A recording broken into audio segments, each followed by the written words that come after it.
Genesis 49. Jacob blesses his sons. Then Jacob called for his sons and said, "Gather around so I can tell you what will happen to you in days to come. Assemble and listen, sons of Jacob. Listen to your father Israel.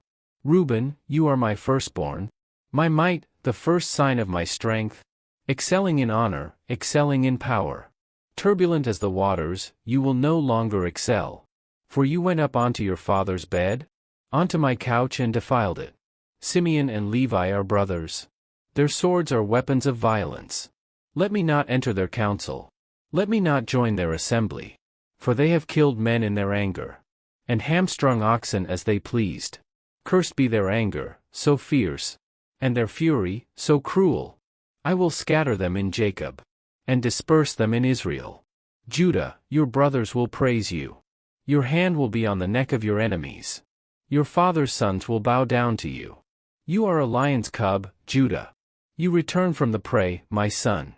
Like a lion he crouches and lies down.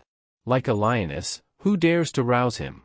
The scepter will not depart from Judah, nor the ruler's staff from between his feet, until he to whom it belongs shall come, and the obedience of the nations shall be his. He will tether his donkey to a vine, his colt to the choicest branch. He will wash his garments in wine, his robes in the blood of grapes. His eyes will be darker than wine, his teeth whiter than milk. Zebulun will live by the seashore, and become a haven for ships. His border will extend toward Sidon. Issachar is a raw-boned donkey, lying down among the sheep pens. When he sees how good is his resting place, and how pleasant is his land, he will bend his shoulder to the burden, and submit to forced labor. Dan will provide justice for his people, as one of the tribes of Israel. Dan will be a snake by the roadside, a viper along the path, that bites the horse's heels, so that its rider tumbles backward. I look for your deliverance, Lord.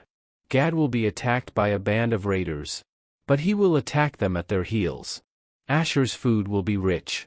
He will provide delicacies fit for a king. Naphtali is a doe set free, that bears beautiful fawns. Joseph is a fruitful vine near a spring, whose branches climb over a wall. With bitterness archers attacked him. They shot at him with hostility. But his bow remained steady. His strong arms stayed limber. Because of the hand of the mighty one of Jacob, because of the shepherd, the rock of Israel, because of your father's God, who helps you, because of the Almighty, who blesses you, with blessings of the skies above, blessings of the deep springs below, blessings of the breast and womb. Your father's blessings are greater than the blessings of the ancient mountains, than the bounty of the age-old hills. Let all these rest on the head of Joseph, on the brow of the prince among his brothers. Benjamin is a ravenous wolf.